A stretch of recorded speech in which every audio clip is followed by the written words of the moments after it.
3 das 5 regras de transição para aposentadoria estabelecidas com a reforma da Previdência sofreram alterações agora no dia 1º de janeiro. Por isso, quem está prestes a se aposentar precisa ficar atento. A gente dá uma forcinha e traz para você as principais mudanças adotadas pelo INSS.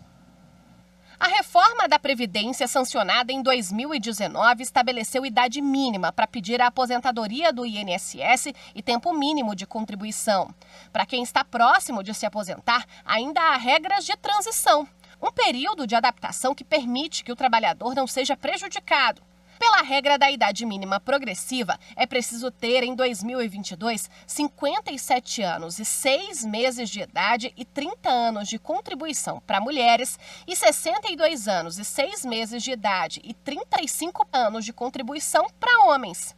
A idade mínima nessa regra de transição sobe 6 meses a cada ano, até chegar a 62 anos para mulheres em 2031 e 65 para homens em 2027. Pela regra de pontos, é preciso somar a idade com o tempo de contribuição.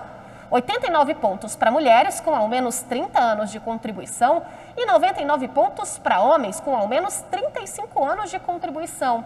A pontuação sobe 1 ponto a cada ano até chegar a 100 pontos para mulheres em 2033 e 105 pontos para homens até 2028.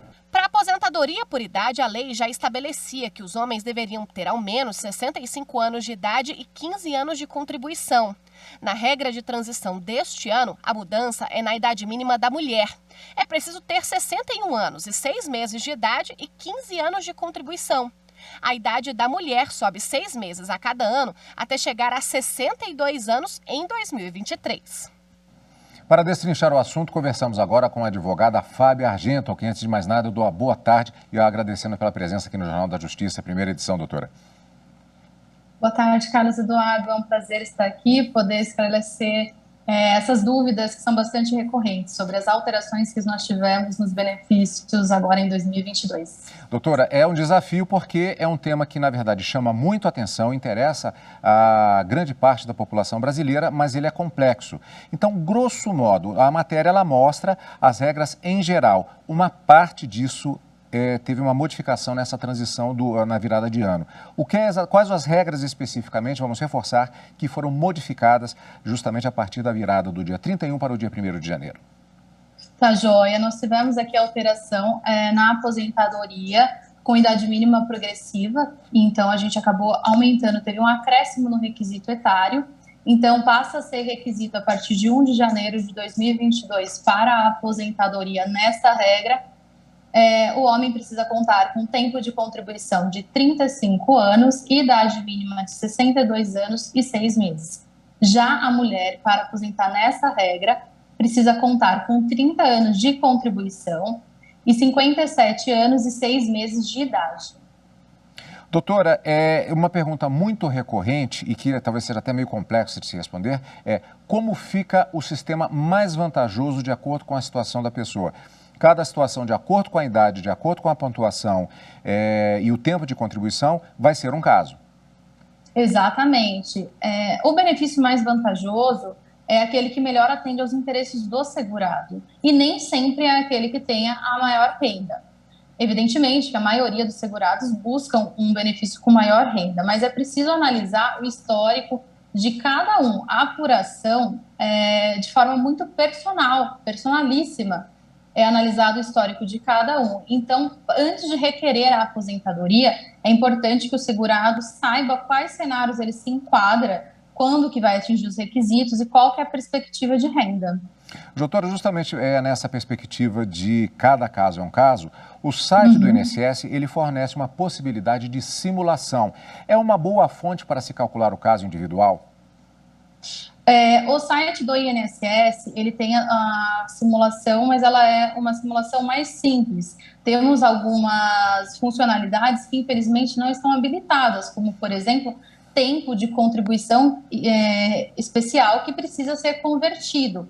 Então, o site do INSS oferece um panorama, porém não tão completo. Por exemplo, vamos pegar alguns casos concretos. A senhora, nós conversamos antes da entrevista e a professora falou a respeito de uma situação que demonstra justamente a especificidade de cada caso.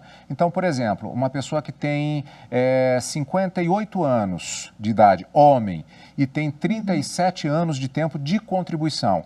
É uma situação específica que a senhora falou a respeito de quem tem pouco tempo de contribuição, mas uma idade elevada. E uma situação inversa, quem tem um tempo razoável de contribuição, começou a trabalhar cedo, por exemplo, e ele tem uma idade ainda longe desses 100% que serão completados posteriormente.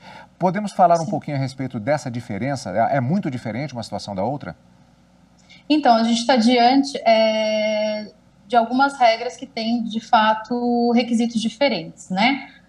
O segurado que conta com um tempo de contribuição, se homem, perto dos 35 anos, ele vai estar propenso a uma aposentadoria por tempo, enquanto o segurado que tem um tempo reduzido de tempo de contribuição, ali perto dos 15 anos, possivelmente vai se aposentar na aposentadoria por idade. Então, a gente tem que analisar esses cenários que depende do histórico contributivo de cada pessoa. Cada uma dessas mudanças nessas 3 regras, regra de idade mínima progressiva, regra dos pontos e aposentadoria por idade, a mudança é muito forte para quem já está na expectativa de se aposentar ou isso não modifica significativamente a situação de cada brasileiro?